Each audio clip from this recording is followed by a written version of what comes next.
Et nous restons toujours à Koulouba pour la séance d'évaluation de la présidence malienne de la Confédération des États du Sahel à 3 mois du sommet des dirigeants. Il s'agissait à Koulouba de faire le point de la feuille de route consensuelle déclinée par les chefs d'État du Burkina, du Mali et du Niger. Des présentations ont été faites par des ministres de certains secteurs comme la défense et la sécurité, la diplomatie et le développement. À l'actif de la Confédération, un drapeau, un passeport, un logo, une web TV et bientôt une banque d'investissement. Plus de détails dans ce reportage de Sira Bachili.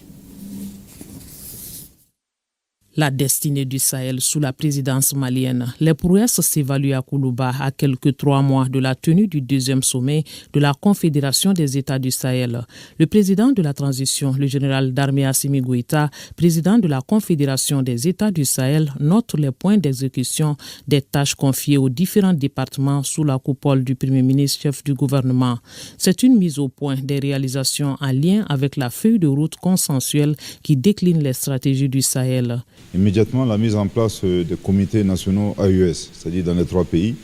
Les différents chefs d'État ont mis en place une telle structure pour assurer à la fois et la coordination et le suivi et le bon fonctionnement de la Confédération AES. Ici au Mali, cette commission nationale est présidée par le chef de l'État qui assure la présidence du comité de pilotage.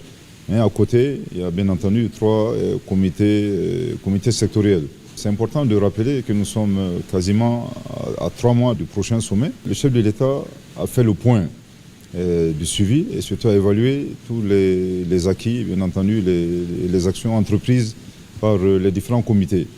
Il a prodigué de conseils très pertinents, et, bien entendu, et les stratégies, afin que, s'il plaît à Dieu, dans 3 mois, que tous les objectifs que le Mali s'est assignés dans le cadre de la mise en œuvre de cette feuille de route puissent être valablement réalisés, puissent être valablement atteints. Pour une souveraineté totale, le Sahel met l'accent sur la défense, la diplomatie et le développement. Sur le plan de la défense et de la sécurité, la Confédération a mis en route sa stratégie de défense commune, coordonnant ses efforts militaires pour contrer toute velléité d'ingérence. La force conjointe de défense des États du Sahel est opérationnelle.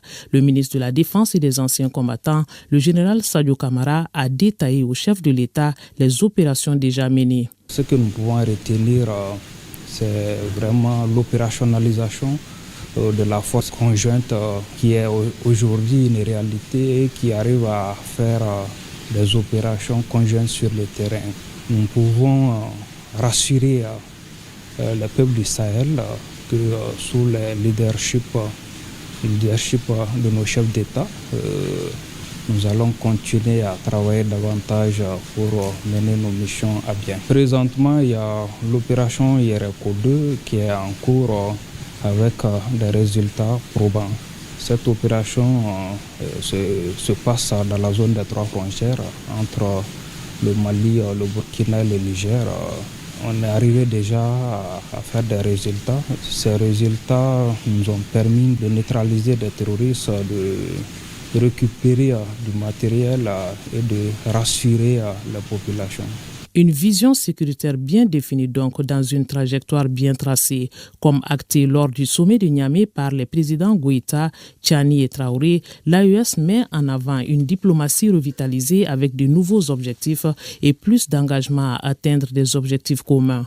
À ce niveau, l'on note une identité de vue pour les États du Sahel avec un logo, un drapeau et une seule voix pour les 3 pays. Le défi majeur est pour nous de faire en sorte que nous puissions parler d'une seule voix. Si vous voyez avec toutes les actions qui ont été entreprises au cours de l'année, avec les différentes concertations que nous avons eues entre ministres des Affaires étrangères, mais aussi avec les autres ministres, progressivement nous arrivons à parler d'une seule voix, à avoir une bonne coordination de notre action. De plus en plus, nous avons aussi des interactions avec des partenaires extérieurs à notre espace, avec lesquels nous avons un dialogue pour établir des éléments de partenariat politique, sécuritaire, mais aussi en matière de coopération.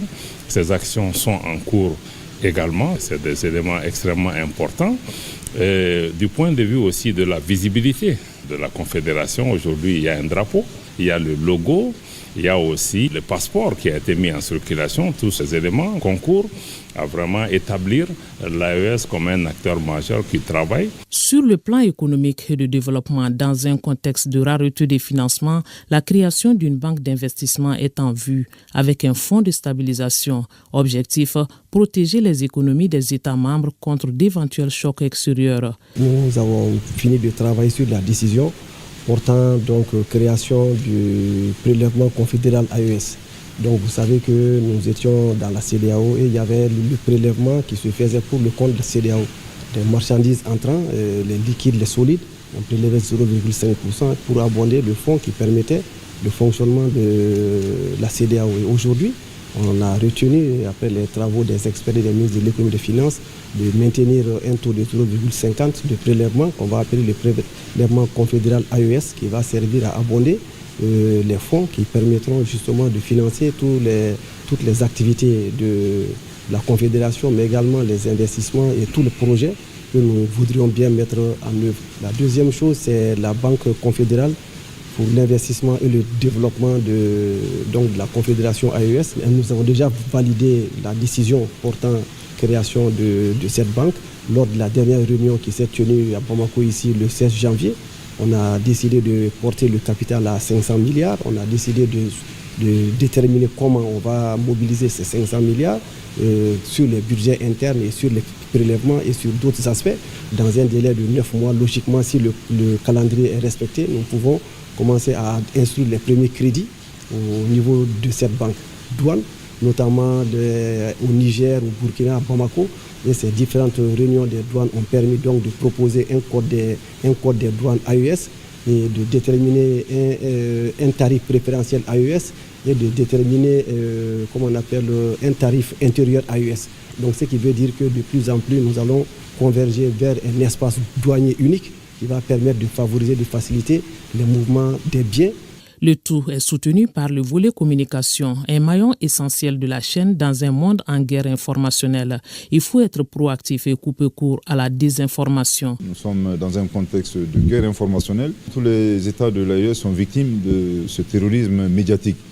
Donc le pilier communication est extrêmement important pour toujours expliquer un peu la démarche du leadership de la Confédération des États de l'AES, les objectifs recherchés par cette confédération. Le ministre de la Communication et de l'Économie numérique a eu également eu l'opportunité d'exposer au chef de l'État les démarches entreprises afin que certains engagements présidentiels puissent être réalisés avant la fin de la présidence malienne.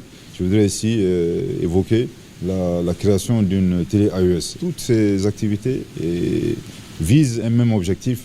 D'abord, c'est la souveraineté pleine et entière des États de la Confédération du Sahel, donc AES, la prospérité des populations et surtout, bien entendu, des questions de défense et de sécurité, afin que cet espace soit bien défendu, bien sécurisé et que la souveraineté soit totalement pleine et entière au profit de nos populations, conformément à la vision de nos 3 leaders.